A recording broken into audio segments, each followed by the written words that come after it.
हिंदुस्तान की बड़ी बड़ी रियासतों को बनते बिगड़ते हुए देखा है। मैंने देखा है उस मंजर को जब दिल्ली की सड़कों पर एक अफगानी सेनापति ने लाशों की चादर बिछा दी थी। मैंने देखा है उस समय को जब शाहजहां ने पहली बार यहाँ अपने कदम रखे थे। मैंने देखा है वो बुरा वक्त जब अंग्रेजों ने यहाँ अपना झंडा लहराया था। और मैंने देखा है उस इतिहास को भी जब आजादी के बाद मुझ पर पहली बार तिरंगा फहराया था। मैंने देखा है बड़े बड़े तख्तों को पलटते हुए। दोस्तों, ये मेरी कहानी है और आज ये कहानी मैं आपको सुनाने जा रहा हूँ, और वो भी खुद अपनी जुबान में। मेरा इतिहास भी मेरी ही तरह भव्य और अनूठा है।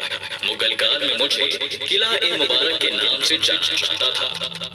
मुगल बादशाह शाहजहां की नई राजधानी शाहजहानाबाद का महल था। यह दिल्ली शहर की 7वीं मुस्लिम नगरी थी, जिस मुगल साम्राज्य की नींव मुगल बादशाह बाबर ने 16वीं सदी में रखी थी। उसका अंत भी मेरे दीवाने खास से आखिरी सम्राट बहादुर शाह जफर की रुखसती के साथ हुआ। मेरी प्राचीर से ही पहली बार प्रधानमंत्री पंडित जवाहरलाल नेहरू ने घोषणा की थी कि अब भारत आजाद है। शाहजहां ने 11 सालों तक आगरा में शासन करने के बाद जब यह तय किया कि राजधानी को दिल्ली लाया जाए, तो मेरी नींव उन्होंने 1638 में रखी। मुझे दुनिया का सबसे बेहतर रूप देने के लिए उस्ताद अहमद लाहौरी को बुलाया गया, जिन्होंने मेरे अलावा ताजमहल और जामा मस्जिद भी बनाया है। 1647 में जब मैं बनकर तैयार हुआ, तो मेरे उद्घाटन के लिए मेरे मुख्य कक्ष में भारी पर्दे सजाए गए और चीन की रेशम और टर्की के मखमल से सजावट की गई। और हो भी क्यों, मुगल बादशाह शाहजहां खुद जो पहली बार मेरा दीदार करने आए थे। लगभग 1.5 मील के दायरे में फैला मेरा क्षेत्र किसी आकार की होने की गवाही नहीं देता, जिसमें कहीं तो मेरी 8 भुजाएं हैं। मेरे 2 प्रवेश द्वार हैं, लाहौर और दिल्ली गेट। लाहौर गेट से लोग छत्ता चौक में पहुंचते हैं, जो एक समय शाही बाजार हुआ करता था, और इसमें दरबारी, जौहरी, चित्र बनाने वाले चित्रकार, कालीनों के निर्माता और कई प्रकार के दस्तकारों के परिवार रहा करते थे। इस शाही बाजार में एक सड़क नवाब खाने की ओर भी जाती थी, जहाँ दिन में 5 बार शाही संगीत बजाया जाता था। ये संगीत असल में एक संकेत होता था कि आप मेरे मुख्य महल में प्रवेश कर चुके हैं। यहाँ आते ही शाही परिवार के अलावा दूसरे सभी अतिथियों को झुककर चलना होता था, क्योंकि मेरे बादशाह के आगे कोई और सर उठाकर बात तक नहीं कर सकता था। वहीं इसके अलावा आपको बता दूं कि मेरी कई और बेहतरीन इमारतें भी हैं, जो मेरी ही इन दीवारों के अंदर बनी हुई हैं, जिनमें दीवाने खास के अलावा मोती मस्जिद, हीरा महल, रंग महल, खास महल और हयात बख्श बाग समेत कुल मिला के 15 प्रमुख जगहें हैं। खास वास्तुकला को दर्शाती ये इमारतें हमेशा से ही लोगों के लिए आकर्षण का केंद्र रही हैं। करीबन 200 साल तक मुगल परिवार के राजाओं ने यहाँ से अपना राजपाट को संभाला है। मेरे दीवाने खास हमेशा से ही राजशाही मेहमानों का गवाह रहा है।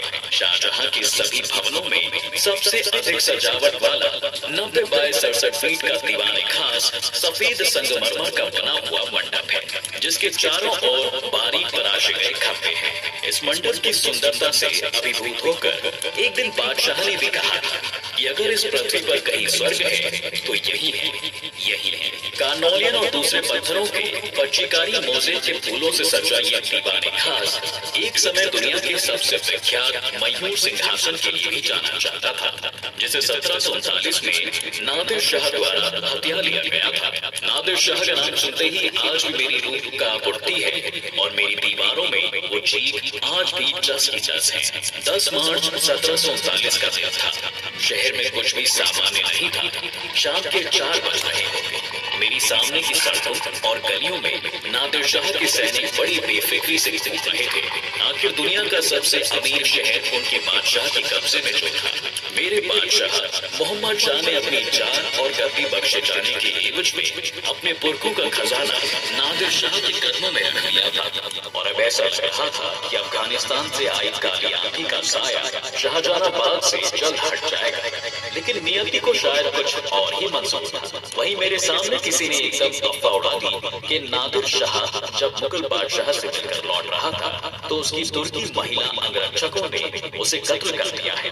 मानो अफवाह जंगली आग की तरह फैल गई और अब मेरे सामने ही मेरे सैनिक इन नादिर शाह के सैनिकों को मारने लगे। इन सब चीजों को देखकर नादिर शाह को इतना गुस्सा आया कि उसने अपने सैनिकों को चौकन्ना होने के लिए कह दिया। अगला दिन रविवार का था। सुबह होते ही फिर से हंगामा शुरू हो गया। नादिर पूरे जंगी लिबास में अपने पूरे सिपाहियों को साथ लिए चांदनी चौक के बीच में मौजूद रोशन उद दौला की सुनहरी मस्जिद पर पहुंच गया। मस्जिद ठीक मेरे सामने ही बनी हुई थी। वहां पहुंचकर उसने सबसे पहले ये जायजा लिया कि किस तरफ और किन लोगों ने खून खराबा किया था। उसके बाद उसने अपनी तलवार निकाली और ऐसा कुछ बोला कि मेरे कानों में तो मानो खून निकलने लगा। उसने अपनी तलवार निकालते हुए कहा कि जब तक मेरी तलवार मयान से बाहर है, दिल्ली में खूब कत्लेआम किया जाए। बस इसके बाद क्या था? उसके सैनिकों ने मेरे आगे ही लोगों की गर्दन धड़ से अलग करना शुरू कर दिया। ये सब मंजर मैं अपने सामने ही देख रहा था, मगर मैं बेजान पत्थरों से घिरा भला क्या कर पाता। तो सोचा कि शांत रहा। सबसे खौफनाक कत्लेआम मेरे आगे दरीबा और जामा मस्जिद के आसपास के इलाके में हुए। यहीं पर सबसे महंगी दुकानें और जौहरियों के घर थे। नादिर शाह के सैनिक घर घर जाकर लोगों को मार भी रहे थे। कत्लेआम करते हुए वे लोगों का माल असबाब लूट रहे थे और उनकी बहू बेटियों को उठा ले जा रहे थे। बच्चे बूढ़े किसी को भी नहीं छोड़ा। सिपाहियों ने घरों में आग तक लगा दी। उसमें उन्होंने मृतकों को, घायलों को, चाहे वो हिंदू हो या मुसलमान, सबको जला डाला। यह कत्लेआम सुबह 9 बजे शुरू हुआ और दोपहर 2 बजे तक बेरोक टोक चलता रहा। अब मेरे बादशाह भी धीमे हो गए थे और अपने निजाम और वजीर को नादिर के पास माफी मांगने के लिए भेजा। निजाम ने अपनी पगड़ी उतारी, अपने हाथ बांधकर वह नादिर शाह के सामने पहुंचा, घुटने टेके और कहा कि नादिर अपने सैनिकों को आदेश दे कि वे निर्दोष लोगों पर रहम करें, उनको ना मारे, चाहे तो उससे बदला ले। इसके बाद कहीं नादिर शाह ने अपनी तलवार मयान में रखी और अपने सैनिकों को आदेश दिया कि वे लूटपाट और कत्लेआम बंद कर दें।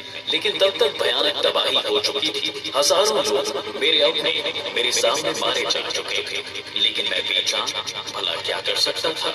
चलो वापस आता हूँ और अपनी कहानी का कुछ और हिस्सा आपको फिर से सुनाता हूँ। दोस्तों, अब देश में अंग्रेजों की हुकूमत आ चुकी थी और मेरी अब कोई खास कीमत बची नहीं थी उनकी नजरों में, क्योंकि मेरे कई बड़े बादशाह अब तक मारे जा चुके थे और मैं खुद अंग्रेजों के कदमों की घात छाप रहा था। 1857 आते आते मेरी मुगलियों सल्तनत अब सिमट कर खत्म हो चुकी थी और मेरे बादशाह बहादुर शाह जफर पूरा दिन अपने आंगन में बैठे कविताएं और शायरी लिखा करते थे। इस बीच 1857 की क्रांति से जुड़े कुछ लोग मेरे दरबार में आते हैं और मेरे बादशाह से कहते हैं कि अंग्रेजों के आने से पहले मुगलिया बादशाह ही देश पर राज किया करते थे और अब हम चाहते हैं कि अंग्रेजों के खिलाफ इस विद्रोह में आप हमारा साथ दें और देश को जगा कर गोरों को यहाँ से खदेड़ दें। बस फिर क्या था? मेरे बूढ़े बादशाह जो अपनी जिंदगी के 83वें साल में चल रहे थे, उनकी रगों में मानो अपने पुरखों का वही खून दौड़ उठा और उन्होंने इस क्रांति को अपना नाम सौंपने की हामी भर दी। लेकिन समय कुछ और ही कहानी कह रहा था, क्योंकि शायद ये इतनी बड़ी मुगलिया सल्तनत के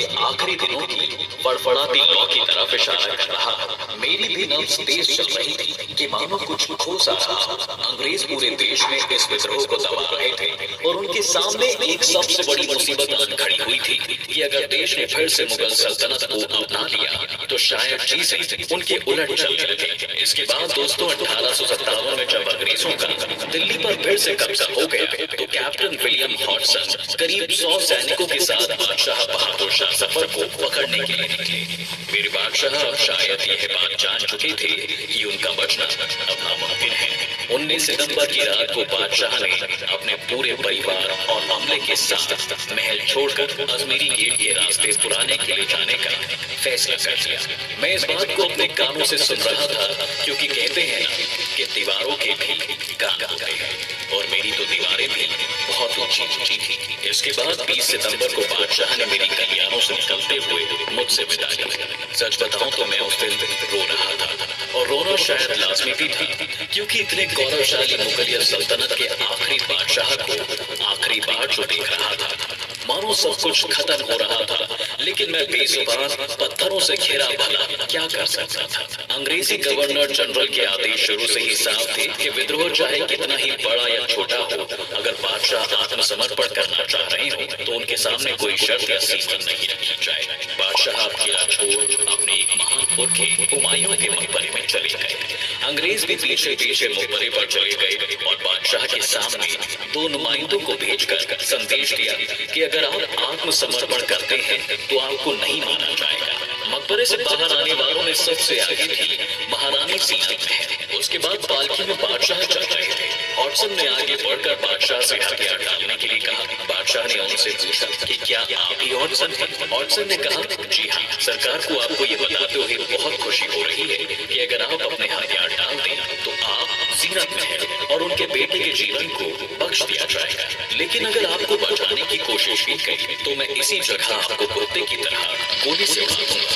वहीं से कुछ दूर खड़ा अपनी ऊंची ऊंची दीवारों से झांकता हुआ मैं ये सब देख और सुन रहा था। तब मेरे बुजुर्ग बादशाह ने अपने हथियार हडसन को सौंप दिए। इसके बाद बादशाह जफर को बेगम समरू के घर में रखा गया। मुगल सल्तनत का आखिरी बादशाह एक बरामदे में एक साधारण चारपाई पर बिछाए गए गद्दे पर बाल्टी मारकर बैठा हुआ था। उनके चेहरे पर कुछ भाव नहीं था सिवाय उनकी सफेद दाढ़ी के जो उनकी कमरबंद तक पहुंच रही थी और ये उनकी नजरें जमीन पर गड़ी हुई थी। इसके बाद मेरे आखिरी बादशाह को पकड़कर रंगून भेज दिया गया और वहीं उन्होंने अपनी आखिरी सांस ली। लेकिन मेरी कहानी शायद यहाँ खत्म नहीं हुई थी। अंग्रेजों ने मुझ पर अपना झंडा फहरा दिया था और मुझे अपनी छावनी में तब्दील कर दिया था। इसके बाद कई सालों तक मैं यूं ही शांत पड़ा रहा, रोज अपने पत्थरों से मिट्टी झड़ते हुए देखता, क्योंकि अब सिर्फ पत्थर ही बचे थे। मुझ में जड़े हीरे और मोती तो वो लुटेरे ले गए थे, लेकिन अब शायद कुछ बेहतर होना बाकी था और समय का पहिया तो चल ही रहा था। मैं भी शायद कहीं न कहीं एक उम्मीद के सहारे बैठा हुआ था कि वक्त क्या पता पलट जाए।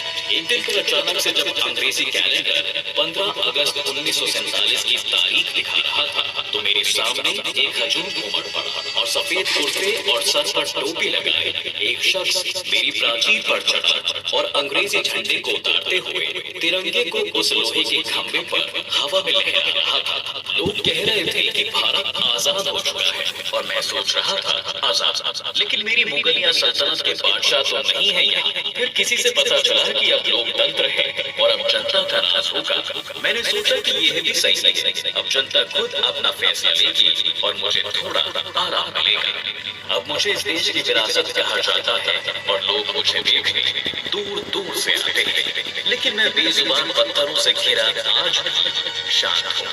देख रहा हूँ अपने सामने समय को बदलते हुए 375 सालों का इतिहास खुद में दबाए। अब याद कर रहा हूँ तो सिर्फ अपने आखिरी बादशाह की वो नज़्म जिसमें उन्होंने कहा था कि ये चमन यूं ही रहेगा और हजारों बुलबुलें अपनी अपनी बोलियां सब बोलकर